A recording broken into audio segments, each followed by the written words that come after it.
Rahim elhamdülillahi rabbil alamin ve la akıbetel muttaqin essalatu vesselamu ala seyyidina Muhammedin ve ala alihi ve sahbihi ecma'in. Amma ba'd. Esselamu aleyküm ve rahmetullahi ve berekatuh. İnşallah qasiyetli Ramazanға өте жақын уақыттарымыз қалды. Аллах Тағала қасиетті Құран кәрімде аятта келтірді. Фәмән шахида минкум шахра фалиясум деді.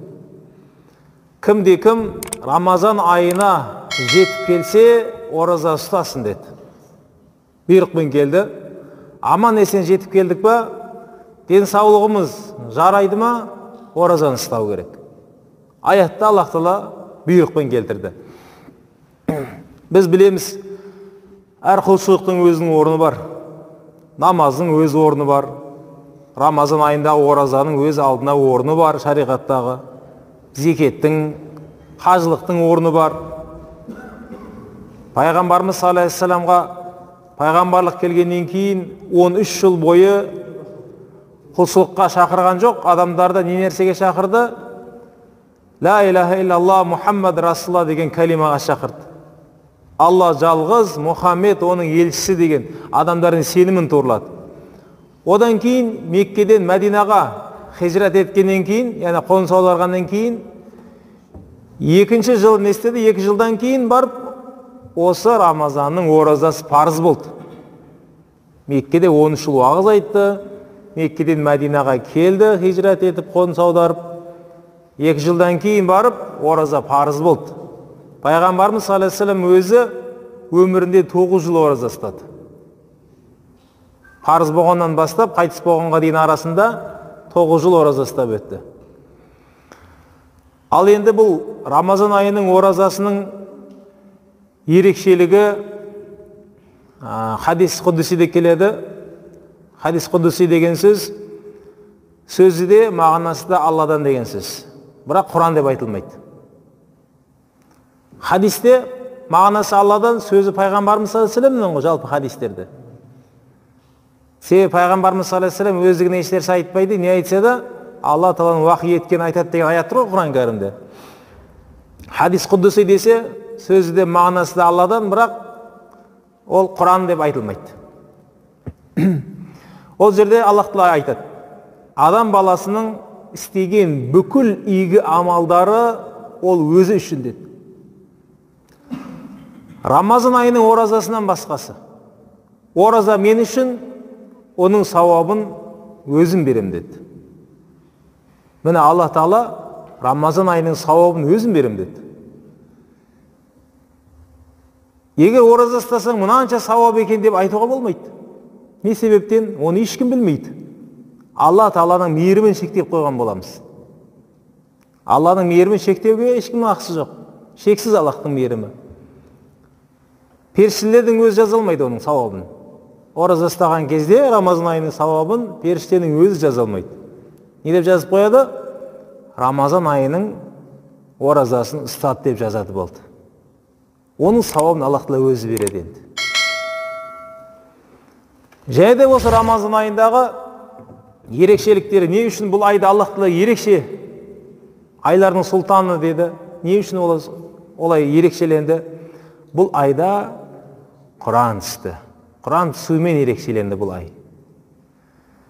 Және ішінде бір күнді не істеп қойды? Және ерекшелеп қойды. Ол қадір кешесі. Не себептен? Сол түні 1-ші қабат аспанға Құран түсті. Осы 30 пара Құранымыз түгеліменен 1-ші қабатқа түсті. Сол жерден енді ары қарай пайғамбарымыз саллаллаху алейхи вассаламға әртүрлі оқиғаға байланысты 26 жыл бөлініп түсті. Сол үшін осы қадір кешесі күні Құран 1-ші қабат аспанға түскендігі үшін ол түн ерекшеленді енді. Құран түсуіменен. 1000 айдан абзал түн болды. Бір түннің өзі. 83 жыл екен құлшылыққа шығатын болсақ. 83 жыл күнә істемей құлшылық жасаған сауап жазылады ол жерде. Таза құлшылықтың, қабыл болған құлшылықтың. Бұл да Аллах Тағаланың бізге берген үлкен мейірімі. Басқа үмметтер ұзақ өмір сүрген. Адам атанан бері қарай түсіп қарасаңыз, Нұх пайғамбардың оқиғасын білесіздер. 950 жыл пайғамбарлық келгеннен кейін өмір сүрді. Оған дейін қанша жыл өмір сүргенін білмейді. Сол үшін шамалап 1000 жыл деп айтатқаны сол. Мұхаммед пайғамбарымыз саллаллаху алейхи ва саллям неше жыл өмір сүрді жалпы? Неше жасында пайғамбарлық келді? Ары қарай пайғамбарлық келгенде қанша уақыт өмір сүрді сонда? 23 жыл ғана. 40 жасына дейін пайғамбарлық келген жоқ мысалы. Бірақ әмин атанды. Ең шыншыл адам еді. Мұхаммед пайғамбарымызды қудалап өлтірем деп жүргендердің өзі ақшасын беріп қойған пайғамбар саламға. Олардың ақшасын қол сұқпай не істеп жүр? Сақтап жүр. Мәдинаға қоныс аударатын түні не істеп кетті? Өзінің күйеу баласы Алиді шақырып алып, соған табыстап кетті. Мынау ана Абу Жахилдің ақшасы, мынау Лахабтың ақшасы дегенде не істеп кетті? Әрқайсысының ақшасын беріп қой өздеріне деді.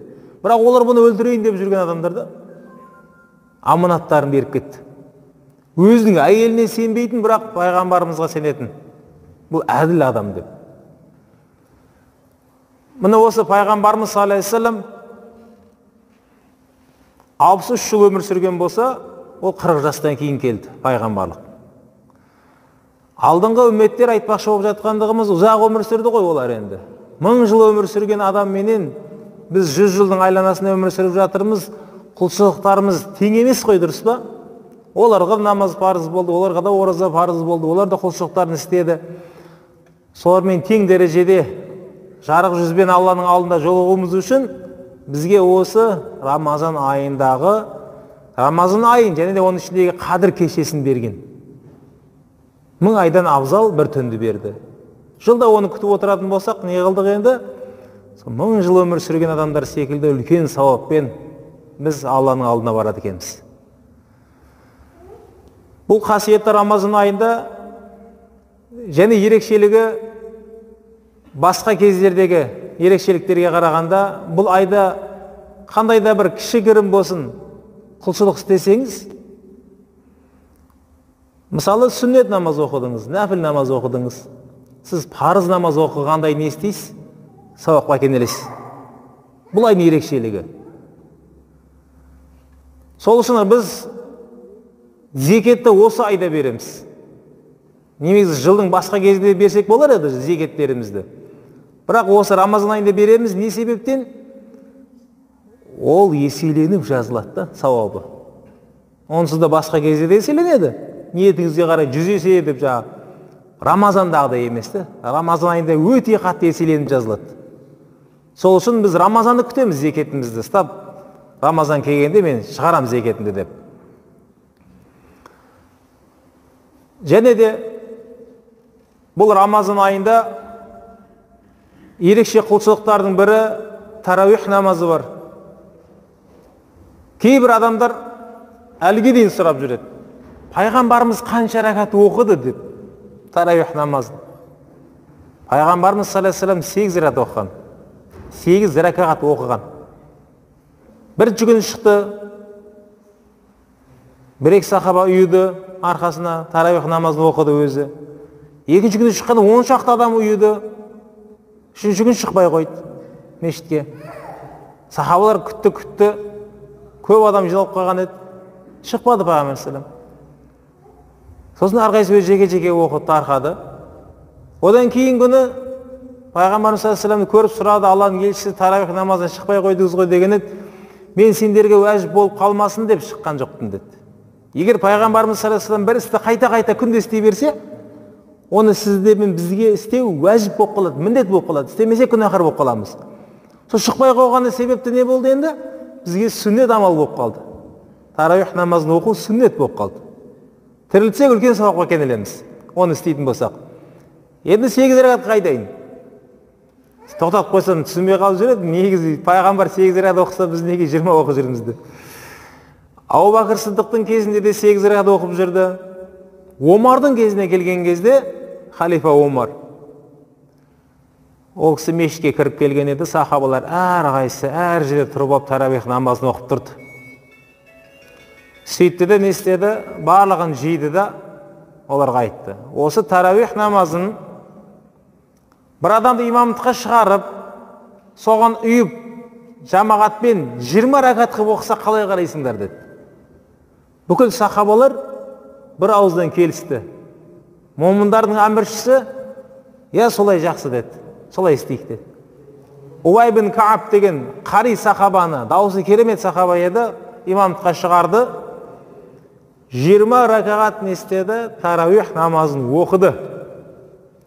Содан бері қарай таравих намазы сүннетке сай болу үшін 20 ракат болып келе жатыр.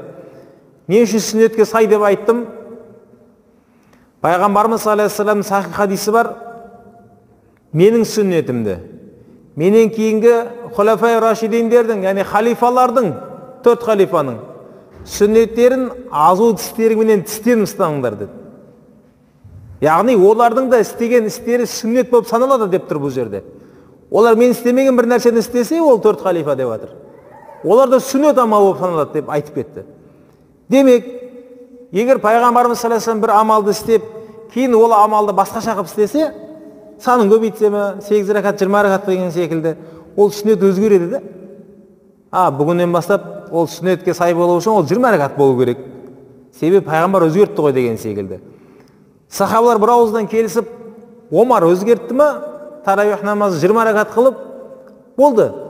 Сүннетке сай болу үшін ол 20 ракат болу керек енді. 8 ракат оқып кетіп қалсаңыз, соның ғана сауабын алдыңыз. 20-ға толса, толық сүннет сауабын алдыңыз. Және де бұл жердегі ерекшелігі таравих намазының Құранның хатым болу абзалдығы. Құран айы болғаннан кейін, жерде Құранды хатым қылу абзалдығы. Бұл намаздың есімінің өзі айтып тұр, таравих деп тұр. Таравих деген сөз рахаттану деген сөз. 30 пара Құран күніне бір парадан түсіп отырса, яғни бір парада 10 парақ бар, әр ракағатыңызда бір бет оқылады деген сөз. 20 ракатта 10 парағымыз оқылады. Сонда 30 күнде 30 пара Құран толық оқып шығады. Ал енді біздің қариымыз асығыстық қысашы, мен бір айда 2 мешітті бітіргім кеп тұр десе, 15 күннен оқып тастаймын десе, немесе 10 күннен оқиым 3 мешітті үлгерем десе, не болады? Ол таравих деген атына зат сай болмай қалады да. Себебі рахаттанып оқи алмай қаласыз ғой ол жерде. Сіз рахаттанып оқу керек ол намазды. Аяғыңыз ауырып, беліңіз ауырып жаңағы. Қиналып кетесіз. Бір күнде 5 пара оқыған, мен өзім қатысып көргем Сарыағашта медреседе, қари болмай қалды. Абжаппар Өзбекстаннан алғыздырыпты бір қариларды. Олар келді, күніне 5 пара оқимыз, уақытымыз жоқ деді. Ал сонымен 5 пара кетті.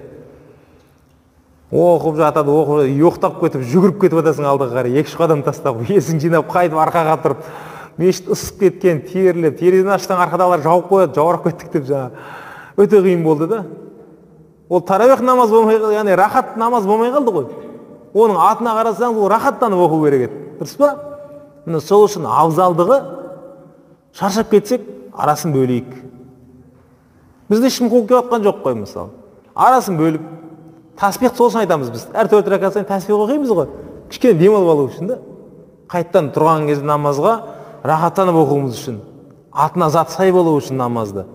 Қинап тұрғыза берместен аяқтарын ауыртып мысалы. Қадір кешесі күні мүлде асықпай оқимыз. Арасын сұрақ жауап ұйымдастырып жібереміз жаңағы. Ұйқыларын ашып, сұрақ жауап болады. Бұл уақытта қайтадан тағы оқиын деп жатып, 10 ракаттан кейін қайтып жалғастырып жібереміз, жалғастырып. Яғни ана адамдарды рахаттандырып оқыту керек болды. Міне сол үшін мағынасына қарасақ көп нәрсе анық болады. Намаздың өзінің аты рахаттанып оқу болғаннан кейін таравих деп, ол солай болу керек. Үзіліспенен, қиналмай оқу керек.